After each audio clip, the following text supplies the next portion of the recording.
আসসালামু আলাইকুম ওয়া ৰাহমাতুল্লাহি ওয়া বাৰাকাতুহু। বিসমিল্লাহিৰ ৰহমানিৰ ৰহিম।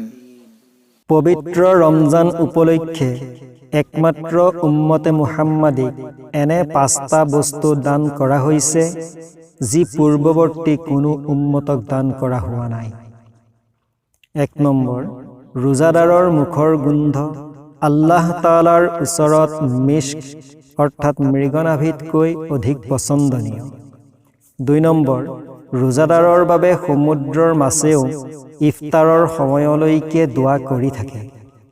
3 নম্বৰ, তেওঁলোকৰ বাবে প্ৰতিদিন বেহেস্ত সুসজ্জিত কৰা হয় আৰু আল্লাহ তাআলাই বেহেস্ত সম্বোধন কৰি কয়, মোৰ সেই নেক বান্দাসকল অতি শীঘ্ৰেই দুনিয়াৰ দুখ কষ্ট ত্যাগ কৰি তোমাৰ ওচৰলৈ আহিব।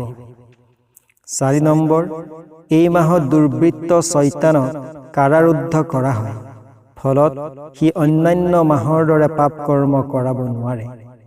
5 নম্বৰ, ৰমজানৰ শেষ ৰাতি ৰোজাদাৰসকলক ক্ষমা কৰা হয়।